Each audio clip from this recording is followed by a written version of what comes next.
You're listening to the ESO Network, your station for all things geek.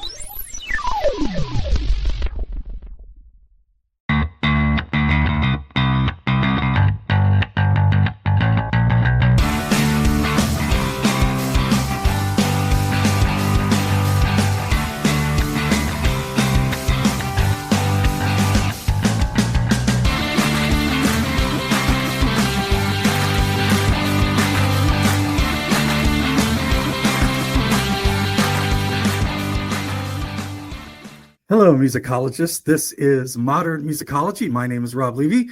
I am the audio gourmand for this edition of the podcast. I am joined by two of my constituents in sound, the author and businessman and mogul, Mr. R. Alan Seiler, and drummer and bird watcher and our den mother, Stephanie Seymour. How are you? No. Good. How are you? I am mother. Sound like an old lady. You are not. You are by no means. So, first of all, thank you everyone for listening. We do want to tell you about our topic for today. Our topic, which after great searching, just sort of came to me at a coffee shop when I was hearing a conversation, and it's all about BritPop and the resurgence of BritPop. And I guess you're curious, mighty people out there, what exactly BritPop is. Well, for those of you who are curious, because it's a pretty broad term, it's a UK-based music scene. You know, if you've heard bands like Pulp, Suede, and Oasis, then you know what BritPop is. Some of the big features are like super catchy, hooky guitar riffs, a lot of working class things, a lot of drinking, hootenanny kind of stuff. And a focus on British identity and culture. And it's interesting, Steph, you can talk to this a little bit about it too, because you were around radio when I was too, doing this. It was a huge reaction against the surge of grunge in the UK, which is interesting. And it pretty much had its lifespan from 1992 to 1997. It kind of tapered off after 97, but now it's back. It is back like nobody's business. And just looking over the world that we live in right now, this year, we've had new music from Doves, we've had new music from Richard Ashcroft, new music from Suede, James, Pulp. We've got a Blur record in the last couple of years. Cast is back and on tour. And there's this band that it's a little obscure, and I don't think too many people know about them, but they're called Oasis. And they've been doing gangbusters. And that tour sort of revived interest in BritPop. And it's kind of interesting, especially now, too, as England's kind of regaining some of its cultural identity in music as well, and as a reaction against sort of like American pop.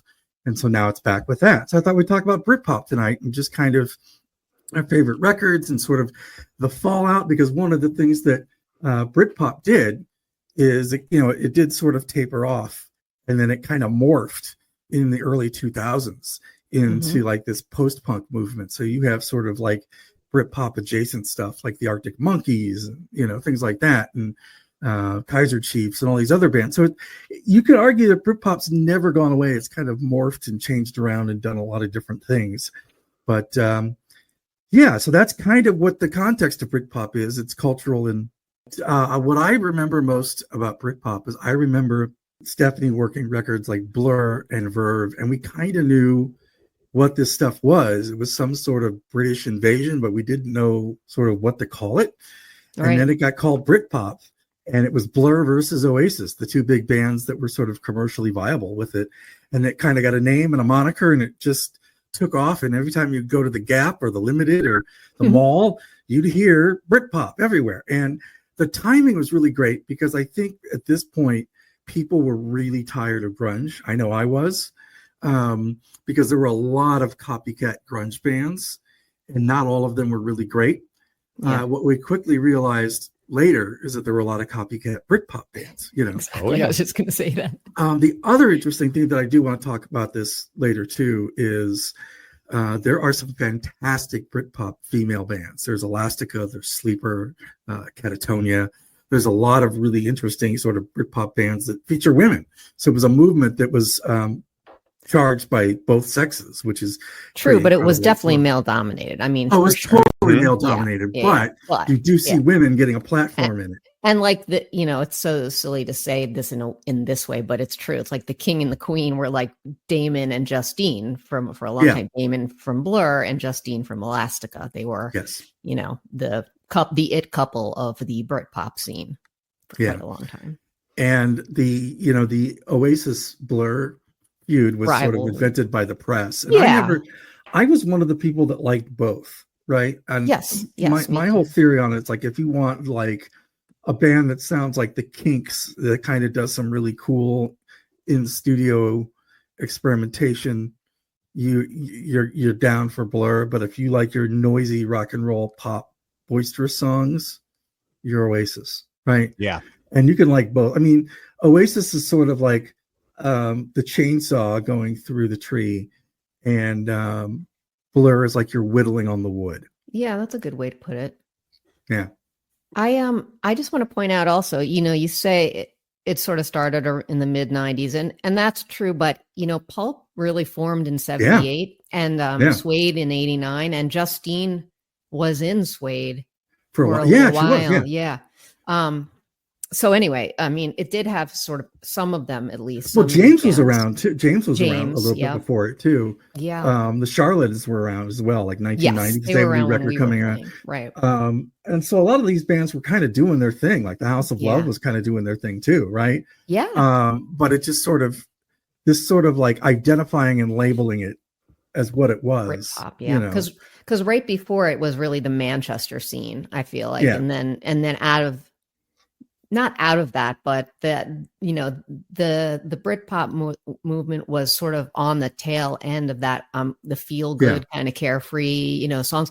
It's interesting though, because I think that even though it had that presentation in a good pop song, it was still really about the Britpop movement was very, trying to show the underside, the underbelly of British culture and British, the class problem, etc. Yeah, and it's very working class and very blue collar, right? And you get, I think, you get like James and the Stone Roses and the Charlatans kind of coming out of the Manchester scene, and I think even the Verve kind of on the tail end of that as well, a little bit. From what I recall of the times, I think when you get Verve, Oasis, and Blur and Pulp sort of all hitting at once on college and indie radio, and then Suede. Yeah. Although Suede did way better in England than it did over here. Like Suede and Placebo kind of over here took a while to sort of stick. It did come out of many movements, and it's attached to so many other movements, which is also why I think it's a fascinating thing to study, because, it's kind of like people were lazy and didn't know what to call this. So they called it Britpop, and they didn't really realize that it, like the Rolling Stones and the Beatles and the previous invasion, it is attached to so many more other things, right? In the same way that the Beatles and the Stones are rooted in, soul and blues music, right? Mm-hmm. This is rooted in some of that as well, but also in Manchester. Also, there is a certain amount of grunge in some of this stuff too, right? There is some driving guitar in some of it. Yeah. There's also a lot of wall of sound kind of in some of this stuff as well. So, and it's there is very much a pop aesthetic to it too. So it's very interesting, sort of this categorical name for it. I don't necessarily know if it works or if it fits.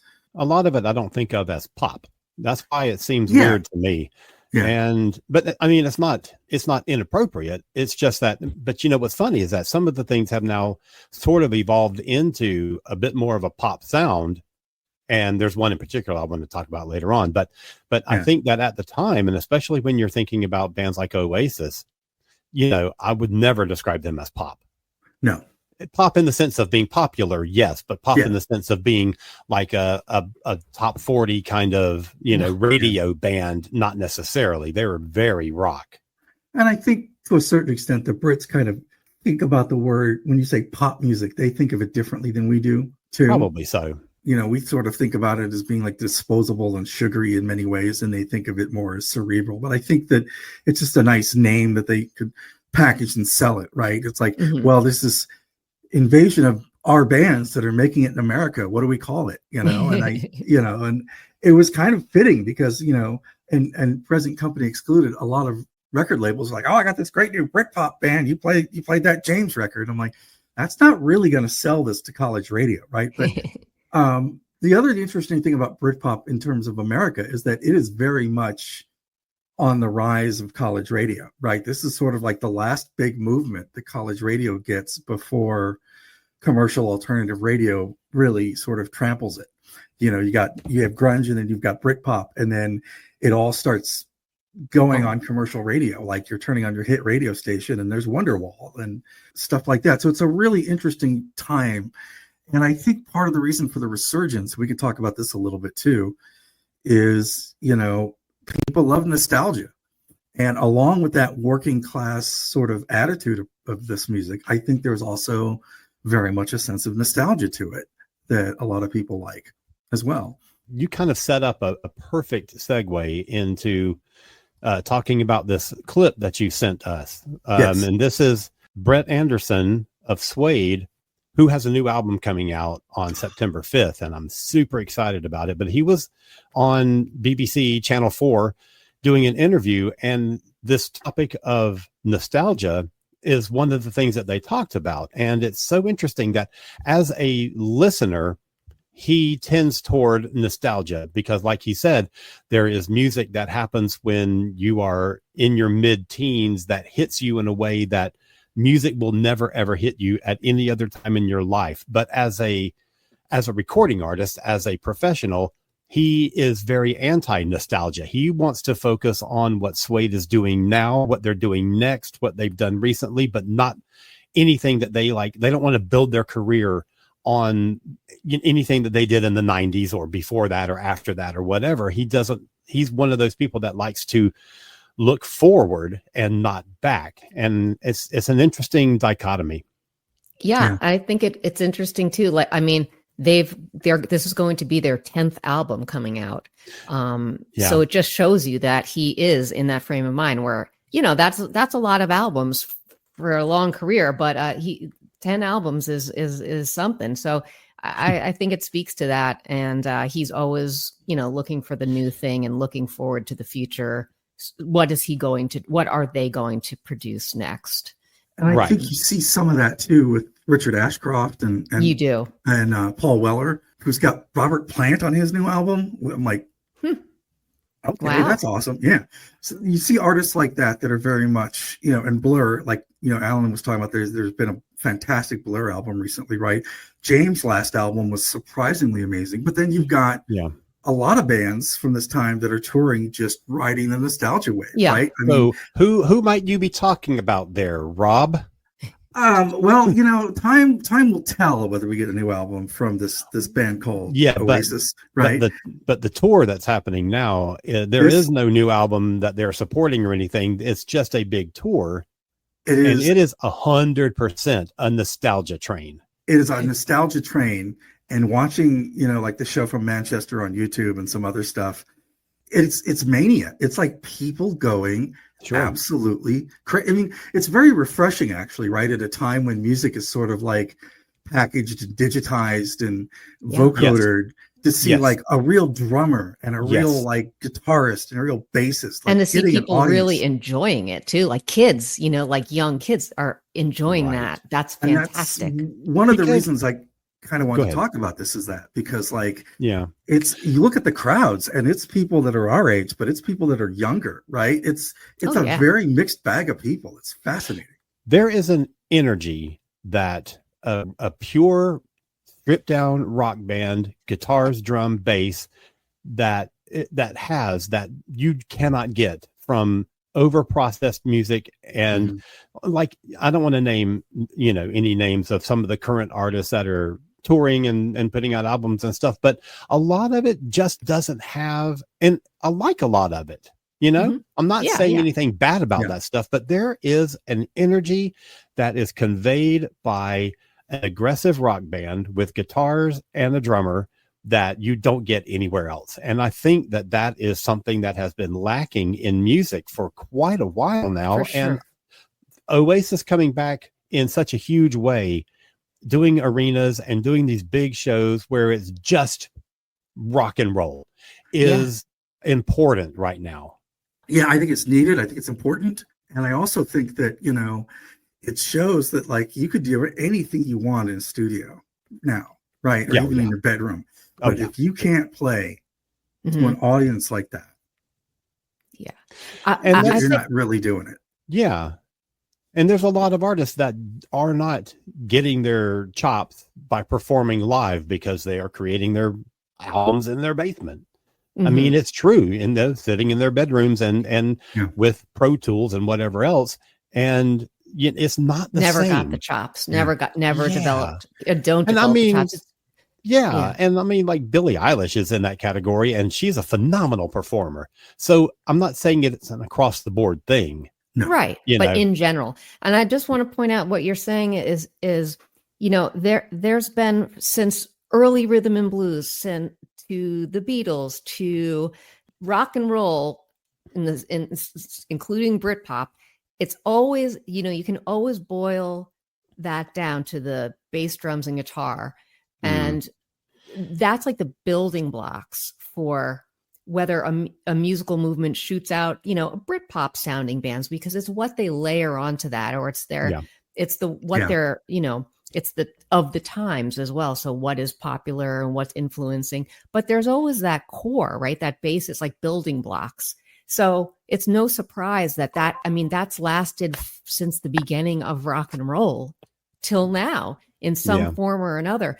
That's always happening, whether there's going to be like a shoot off of a new kind of music or, with the whole amazing rap scene or, anything like that. Right. Talking about the nostalgia thing, you've got Suede talking about how they don't like to look back. This Oasis tour, if you look at the set list for these shows, it is, 60, 70% from the first two albums. It is very heavy on the first two albums. And then like a song here and there from some of their later stuff. But if you're one of those people that only knows, Oasis by their first two albums, which are the ones that had the biggest hits in America, then you're going to know at least 3/4 of this show. And then you'll hear some other stuff that you'll think, oh yeah, that sounds kind of familiar. I guess I do know that one.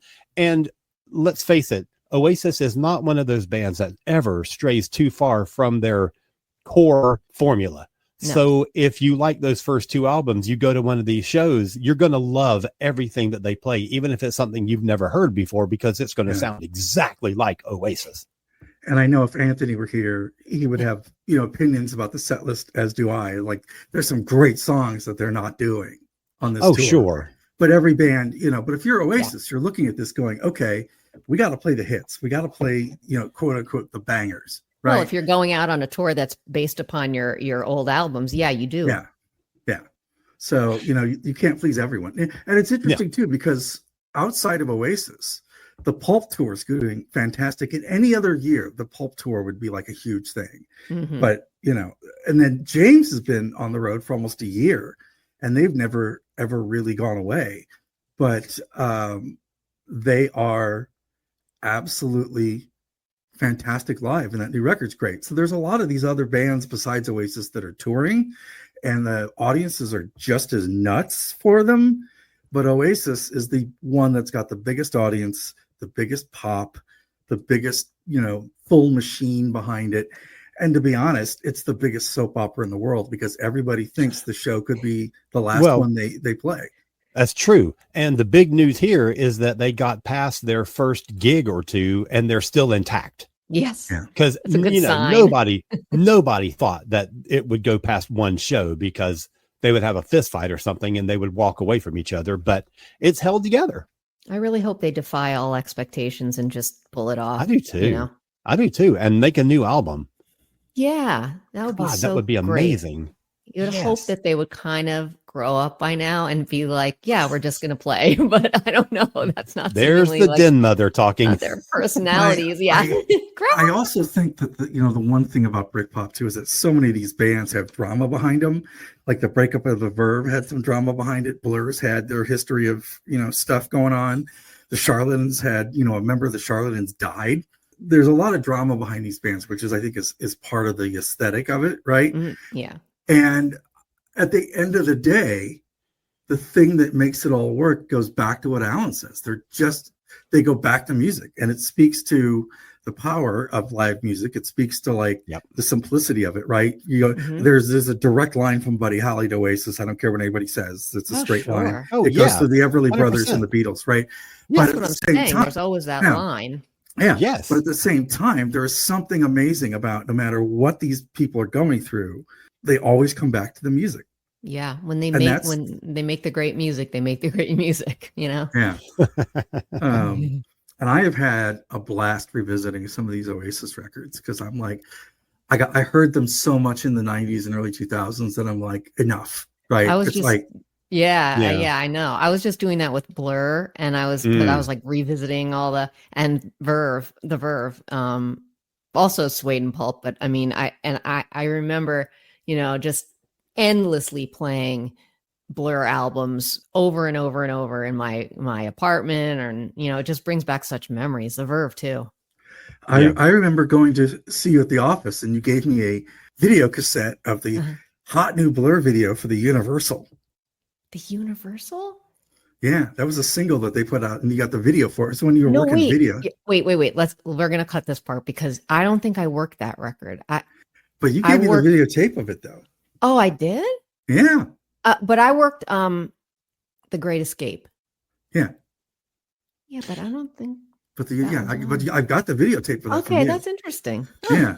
I probably just was like. It might have been too. Where he took me to the closet and just handed me stuff too, right? Well, Steph, I know that you were working. I don't remember what label it was at the time that some of these bands were happening. So, and I know you worked at some of these bands. So, can you talk about the experience of being involved in marketing some of these bands into America? Well, okay, sure. I worked with Blur for their The Great Escape album in '95, and I also worked with a lot of Verve albums. Wow, that band was on. I think it was Caroline, which was an imprint of ours. I'm just trying to think. No, it was Vernon Yard. They were on Vernon Yard, which is a subsidiary, or like it's an indie book distributed through us. So we worked with them from their first EP to I till as long as I worked at Virgin. So what was that? Maybe I'm trying to think. It was Northern. No. It was after that. Urban Hymns. Because I definitely worked Bittersweet Symphony. That was Let's talk about that. First of all, they're one of the best live bands I've ever seen in my life. You can't beat a Verve show. It doesn't hurt if you're on a little bit of like some kind of substance when you're watching them. Water. Stephanie. Water, Rob. Yeah. When you're on water. When you're drinking a lot of water. Damn. But, seriously, they will put you in a state if you're not already in a state. I'll say it like that. So apart from just having a string of amazing albums from, the first EP to A Storm in Heaven, and then to Northern Soul, when Urban Hymns came out and we heard Bittersweet Symphony, it was like mind-blowing and kind of, we just had a feeling. I know that seems, presumptuous to say, oh, like, well, this is going to be huge, but like, you can't deny the power of that song. And when I was so happy for them because I always thought this band deserves to be so huge because they're so great. Like, they're so pure. There's so much energy. There's so much focus. They are just pure souls who like delivered the most amazing music. And there was not like a musically dishonest bone in their bodies. I can't really describe what I mean, I think, but they were so passionate. And we were so into them. Everyone that worked at our label, we loved them so. And it was so great to be watching them get the success they deserve. That's so cool. And, working as someone working radio who gets 100 people in their ear, right? Like, oh, play this or play that. I remember the enthusiasm that she had Mhm. She was excited about The Great Escape, but I was pretty much sold on Blur at that point already. Oh gosh, anyway. I love Blur. Yeah. But the excitement in her voice about Verve, like even with the first stuff, she's like, yeah, this is going to be great. You know, she's like, do you like the Kinks? Yeah. Do you like the Beatles? Yeah. I'm like, well, yeah. take your Blur and put it away and listen to this. I'm like, okay, you know. Well, I would never say put Blur away. No, but I mean, that was kind of the, you know, put this away for a minute, listen to the. And I'll have to say about Blur, I mean, I was also a fan way before they were on our label. So yeah, because I would go to Don Hills and dance to Blur, you know, boys and girls and all this stuff, you know. So to have them be on our label and me working with, I was just like, oh my God, I'm so excited. And I know Damon isn't particularly fond of that album that we had on our label, but I love The Great Escape. And I think Charmless Man and Country House are fantastic songs. I think there were great harmonies on that. I think they're drawing a lot from, which they do, but I feel like they're so Beatle harmonies, you know, on that album. Right. It was great times. Cool. I'll never forget some of those. Just that was why you want to work in the music industry, because you love it. It was so amazing to hear that stuff. Right. Yeah. And it was just like the next band. I mean, there were tons of copycat bands and you just didn't care because it reminded you of all the other ones and how great they were. There were a lot of copycats. It's so true. Right. It's like, this is. Anytime there's a big wave of something, there's going to be a lot of bandwagoners. Yes. For sure. And, you know, some of them are good, right? Some of them make a catchy song and you'll never forget it, but some of them are going to do without. But but like, you know, when you talk about Bittersweet Symphony, right? I always think of like Beta Band and Doves who made who put out records and they were solid, but they had like maybe one or two big hit. Like There Goes the Fear is fantastic by Doves, right? I've never even heard of Doves. I don't know what that is. Well, now you have something to. I got some research to do. And James, I will tell you. James, they're so good. Yeah. I will tell you about the connection to someone we know in James when we finish the podcast. It'll blow your mind. Yeah. About Alan. Yeah. It's amazing how the worlds of Doctor Who and pop music that we love intersect. Oh, I wonder if I know who this is about, because I know some of the stories about this person from other. Anyway. Yeah. I cut all that out of this episode. I don't know. The other thing too is that Elastica was really incredible when they broke too, right? They basically took a wire riff and turned it into a song, and it was great. Sleeper were fantastic. They didn't do anything over here, but over there they were great. They were real sleepers over here. Yeah, they were. But the thing is, by that time, everyone was kind of getting tired of it. You know? Yeah, it did burn fast and bright, that's for sure. Yeah. Over here, right? But I think now people are starting to look at this as sort of a genuine sort of movement, right? That this is something important and interesting. And the great thing about the Oasis tour is that it's making people look at this period of music and think about it in broader terms, because people generally think of the 90s as Nirvana and grunge and throw everything else away. And that's just, and hip hop. And it's just not the case, right? People tend to like look at the 90s as sort of like, well, you know, it's coming off the 80s and it's not as great as the early 2000s. It's like, au contraire, mon frère. There's a lot of really great stuff. And like Supergrass, It's All Right is fantastic. Fantastic. Yeah. It's like, that is also a perfect pop record. Pure pop, perfect pop. Agree. I remember seeing, you know, like we went to see Pulp. It was the showmanship from some of these bands too, live. That was such a great thing to experience. I mean, if you see Suede live, you can't help but be swept up into the drama of it all. Yeah. Wow. There are some really great frontmen in these bands. Yes. Then there are some great frontmen in these bands that listen to a lot of glam. Yeah. Like Suede and Pulp. That's true. Which is fine. I'm totally great with that. I love it. The giant sort of thing under the surface of all of this is a guy named David Bowie. But as with everything, you know, this is music that's just sort of doesn't hold any pretense of what it is, right? Which is also great. Like you listen to Supergrass, And even if it's like pumping on the stereo and it's all right, it's like, this is great, right? Yeah. And even later when you get like Catherine Wheel, which borders that line between Britpop and shoegaze, right? You get this like sense of like, we're doing whatever the hell we want. And again, guitars, drum, bass, right? Yeah, you get a sonic blast, that's for sure. Yeah. And the people that grew up hearing this in England would later make better records in the late 90s and 2000s. So you've got, Alan talked about the Kaiser Chiefs. Also, you know, you've got the Arctic Monkeys, you've got Future Heads, you've got tons of other bands coming down the pipe that listen to this stuff. And it's been a huge influence on them. And so it's very interesting. I think bands too, like Scissor Sisters and things like that, really. Yeah. Even I'm trying to think of their name now. Well, who's the band that has like 12 people in it? There, Flaming Lips. No, there's a lot of bands. Parliament, up with people. Parliament. No, Parliament had like 75 people in the band at all times. Oh my god! Sound System? Why do I want to say Cascade? And it's like, what? Arcade Fire. What's my problem? I love them. I love Arcade Fire, and I just couldn't think of their name. Anyway, That's you know, so I funny. even think something like that kind of. I hear that sometimes. Yeah, I can hear that. I can hear sort of a Blur connection in some of the stuff that that band Arcade Fire does.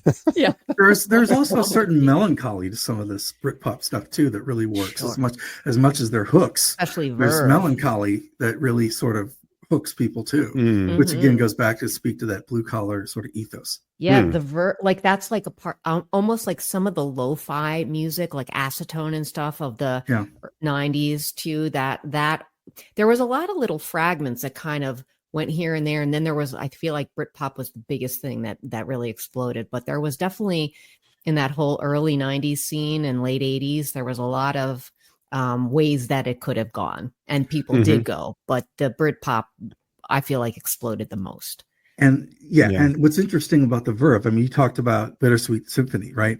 They have this fantastic record called The Drugs Don't Work that people also sing along with when they play it live, and you're like, oh, such a great song. Why, all these people singing the mopey ones too, right? I mean, it's completely fascinating. Yeah. I mean, like, here's a great example. Like, of all the songs that I listen to, Sonnet by the Verve is the one that's going through my head today. Oh, cool. And it's been just going over and over. But that's something that, you know, it's not the most popular, but they have those things that they have those little brain worms. Those earworms, not a brain worm. We don't want that. Love horror? So do we. Welcome to Earth Station Boo, the podcast made by horrorholics for horrorholics. From cult classics to the latest scream-worthy hits, we dig deep into horror movies, TV, books, and beyond. We've got chills, thrills, and plenty of hot takes. So grab your garlic, sharpen your steak, and Earth Station Boo, where horror isn't just a genre, it's a way of life. We know you're dying to listen. Let's get spooky. Circling back to Oasis, it is completely fascinating in this day and age too that like there's that much of a fervor about a band, because it's always been just like a singular artist lately, you know. It's like, I haven't seen this. I mean, Taylor Swift's got a huge thing, but she's Taylor Swift, right? Springsteen's got a thing. Even Billy Joel, which we talked about last time, right? They're singular artists, but like this is the biggest sort of response to like a band I've seen in a very, very long time. The music industry currently is not very band oriented. No. And I really feel the lack of that. I mean, you have some things like the Jonas Brothers, which I don't really think of in band terms. It's three guys with a hired backup, and they play good music. They play, live music, and that's an important thing. And then you've got people like Noah Kahan, who he's a solo artist with a band with him, and he's fantastic. But I just feel like there's not a lot of band entity. For sure. There's not. I mean, people depressing. Who you come up with and tour with and form your identity with. Yeah. where you have these multiple identities within the band, where a different each person contributes something unique to the overall image and sound and whatever. Right. And everything is coming from a person. Right. Like if Taylor Swift lost her bass player, no offense to hit Taylor Swift's bass player, but you probably wouldn't know. But if know, you didn't have one of the members of like Oasis, you're going to know. And then you're going to, same thing with Blur, same thing with Suede, or, that's like, it's a cohesive band, but it's like they're the sum of their parts, and the sum of their parts make more than just the sum of their parts. Yes. And, that makes me think of Till Tuesday, because they did a show earlier this year at the Cool World Festival. And it wasn't like, it would have been big news had Amy Mann come out and done a show all of Till Tuesday music, because she simply does not do Till Tuesday music in her live shows, in her solo shows. But it was the fact that band got back together. Those 4 people got back together, and that makes a huge difference. Totally. It wasn't the same when Jane left the Go-Go's and Kathy Valentine switched over to guitar and Paula Jean came in as the bass player. First of all, you're missing out one of the original members of the Go-Go's, which means it's not really the Go-Go's. And Kathy was not playing bass. She's playing guitar, which I know she's really mainly a guitar player, but still, it just didn't feel right. It didn't seem like that's the Go-Go's. Plus, they're missing one of the main songwriters. Yeah. One of the people who originated the songs that they're playing. So that's a huge loss, I think. Huge. And of course it's Jane, and I fucking love her. So, anytime she's not there, huge voice too in that band, right? Huge backup voice. So I think if they ever do like a farewell show, and it's a definitive farewell, we're never going to do it. They have to change. They have to bill themselves not as the Go-Go's, but as the Gone Gones. That's a stupid thought that just came into my head. I don't know. It's also brilliant.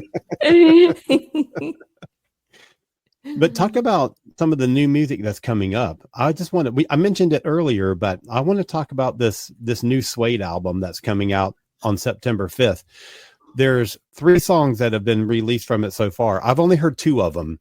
And the album is called Antidepressants. And the 2 tracks that I know are Disintegrate and Dancing with the Europeans. Fantastic songs. I am so excited for this album, and I think it's going to be just a killer, just based on these 2 songs. The 3rd song is called Trance State, which I have not heard, but I love that title, and I am going to listen to it as soon as we finish recording, because the first 2 songs have just blowing my mind how good they are. It is on my album of the year list, and it's not even like halfway out. It's just it's amazing. I'm excited to hear it. The Pulp record is also on my best of list, right? Okay. And it's great too, because Suede, the first record did gangbusters on college radio, and then they kind of got into this "Are we Sprite or London Suede" thing, because they've got tons of lawsuits, and that kind of muddied them in the public consciousness over here. But they are going to finally get their due, sort of, in the States, which is fantastic. I hope so. That would be nice. That record is just. It is finessed, but it's also like rough and raw and grimy, right? Right. And like the thing I loved about BritPop is it's either really sad or it's like grimy, man. It's like, bring that crap on again, man. I want that, Yeah. And talk about, another one that I was thinking about when we were coming into this episode is the newest Kaiser Chief album, which came out last year. And it's called Kaiser Chiefs Easy 8th Album. And I think that's just a wonderful title. But it is like, if you go back to the very beginning, the first song of theirs I ever heard was I Predict a Riot, which I fucking love. Yes. And it is so raucous and so raw. And then you get to this album and it is very pop, very dance. And it's got a really, really cool groove to it. It's such a difference. And most of the album is really, really great. It's so much fun. But then you come to a song like How to Dance. And I swear to God, I could hear Bruno Mars doing that song. That's the sound that they're going for on this 8th album of theirs. And it's weird, but I really dig it because they sell it so incredibly well. And the songs are just great tunes. And you can hear, even in the pop stuff, you can still hear the imprint of the Britpop stuff, right? You can still hear it. Like you said, I Predict a Riot is great. Also, We Are the Angry Mob, or Yours Truly Angry Mob. You know, they did that Ruby song that sounded like it was out of a Kinks thing. You know, they were all over the place for a long time. For some reason, I miss them kind of. They sort of went by they're in my peripheral. I don't know. I got to check them out because you're giving good recommendations. Yes. And they toured with, I saw them, Franz Ferdinand, and Futureheads all on one bill. Wow. I can see them paired up with Franz Ferdinand. Yeah. And all three bands covered Hounds of Love. Oh, dear God. Separately. It was just Weird. kind of I was like, oh, hello. That makes me verklempt. Yeah. It was like, it actually did kind of work, though. Not together, but like in their separate sense.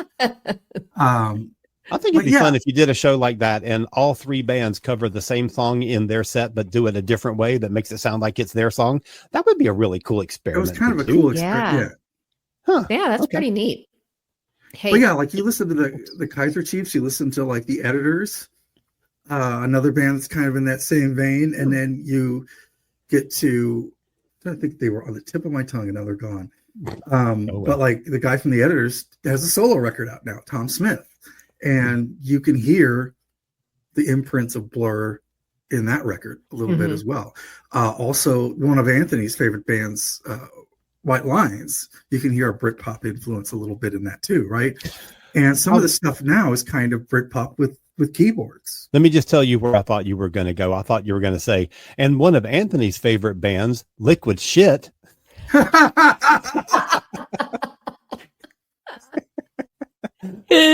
But I'm glad it was somebody else. Rob's rolling eyes. Oh boy. I forgot there's all a about joke that. from way back a couple of years ago. Anyway. But circling back to Britpop, that sort of speaks to Oasis, right? Because they've had a new drummer. They brought in a different guitarist. You know, they brought in the guitarist from Ride to play with them for a while, and it hasn't really affected them. No. You know, and that's a sign of a really amazing band. Is like the parts can change and it's still. Well, that would make Yes the most amazing band in the history of the world, because every position in that band has changed to somebody else. And Fleetwood Mac. Yeah, well, true. Close, not like Yes, you know. But you know that people forget that, you know. Yeah, they're celebrating this Oasis tour, but that's a band that clawed through a lot of sludge to get to where they are now. Well, and half of it was self-induced, so. But you know, all the great rock and roll stories. Yeah. You know? Yeah. And there's a lot of, I mean, you can't gloss over it. Obviously, there was a lot of drug issues with many of these bands. That caused a lot of implosion and strife. Yeah. You know, this is not Brit in any way, and this is a total aside, but go and read Pat Benatar's bio. Oh, it's so good. And it's so funny because there's no drugs, there's no drinking, there's no drama in the band, there's no like fist fights or anything, but it's still a good book somehow. Yes. Oh, I love her biography or autobiography. Yeah. Very anyway. Cool. So yeah, that's kind of our deep dive into the world of Britpop, the resurgence of Britpop, the legacy of Britpop, and all things Britpop. And the Oasis. Britpop. And we've covered Oasis now. Woohoo! Woohoo! Yeah, until they tour here in America and we get to go see some shows, then we'll do another Oasis show, because we'll have to talk. If I get to see Oasis, I will have to do a whole show just on that. I also, and I've been waiting to tell both of you this. I wanted to give a shout out. If I can give a shout out, yeah, I would like to give a shout out to the amazing people at McMurdo Station in Antarctica who stream our podcast. What? Okay. That's awesome. Antarctica. Wow. Yeah, there's an American base down there. The closest base to it is New Zealand. And they listen to whatever they can. They all download stuff when they have a finite amount of time, and then after it's downloaded, they listen. And thank you. How did you discover this? I have a friend of mine who goes down there, and he has been a champion of getting my radio show played down there, and my new radio shows. And we mentioned, if you like the radio show, there's this podcast I do. Wow. And the bandwidth and everything is so weird that everything gets sort of broken down and stuff. But I wanted to give them a shout, and I asked them to send a picture of them. Oh, yay. We're big in Antarctica. I can't even say Hello, Antarctica. Yeah. So, if we've done nothing else, That's cool.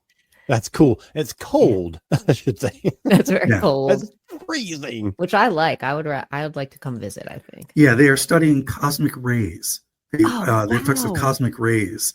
And they send balloons up into the atmosphere and gadgets up into the atmosphere. That's super cool. Is it cosmic rays spelled KOZMIC? No, I wish it was, but because then you have a copyright infringement suit with NASA. And right. It's a cosmic thing. But, it is a cosmic thing. So yeah, that's kind of our look at BritPop. I just wanted to thank those guys while I could. Nice. Cool. And, cool. Yeah. So that's awesome. Yay.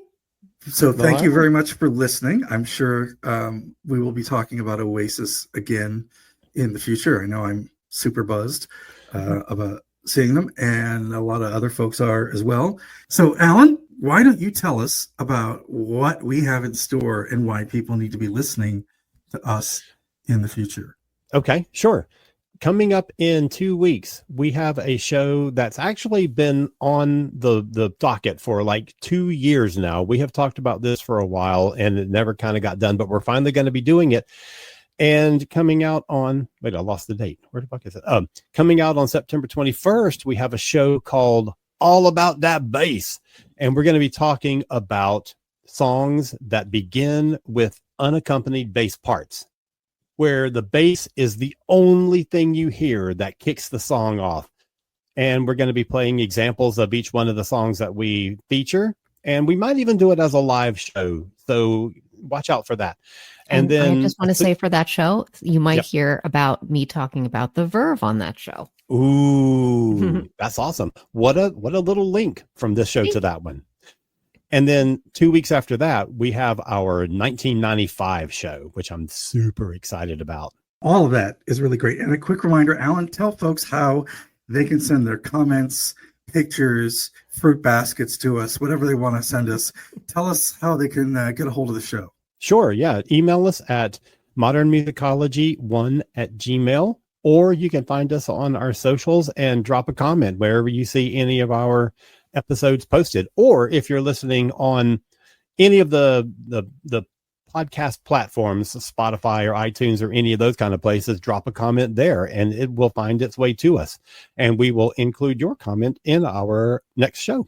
And we'd love to have that. We never, ever get tired of reading feedback, and it makes us feel validated as people. And we don't feel sad and miserable like me all the time. BritPop.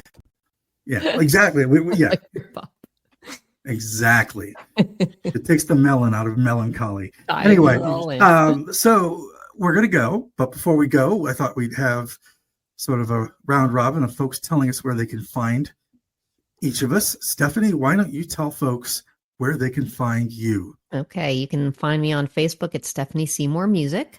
You can find me on Instagram at there_r_birds. And I have a website, therearebirds.com.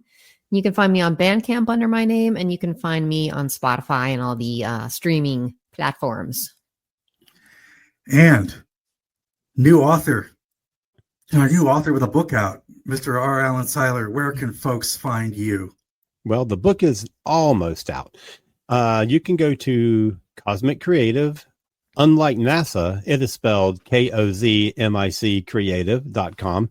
And you can see some information about some other podcasts that I do, including Earth Station Trek and Doctor Who A to Z. And speaking of Doctor Who, I've got 2 new books coming out. It's a 2-volume set called Time Flight, and it covers 65 years of Doctor Who history.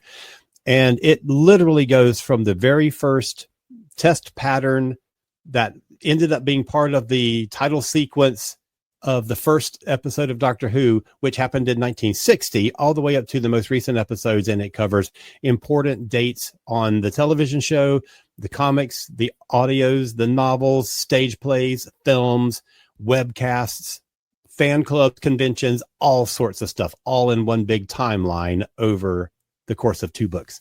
That's so incredible. Go take a look at that. Yeah, it is. I've been working on it for like 2.5 years. It's ridiculous. I'm so glad it's done. I bet. So great. And you can find me twice on Mondays on Louder Than War Radio with Antics, which you can just look up Antics on the Louder Than War Radio website. You can find it. All the shows are archived there. Also on the Face Radio out of Brooklyn, you can find my show there called The Free Design. That's Mondays in the evening out of Brooklyn. And then out of Los Angeles, California on Eardrum Buzz Radio with The Comforts of Madness. That airs twice, once on the morning with your Cheerios on Saturdays, and then again in the evening before you have your water or before you go out. You can listen. Is that water like what Stephanie was talking about earlier? For possibly, yeah. It could be anything. Water is everywhere. Water is universal. Yeah. So look for those. I'm also on Facebook and Blue Sky and Insta. And yeah. And thank you everyone for listening. You're awesome. This has been a broadcast of the ESO Network.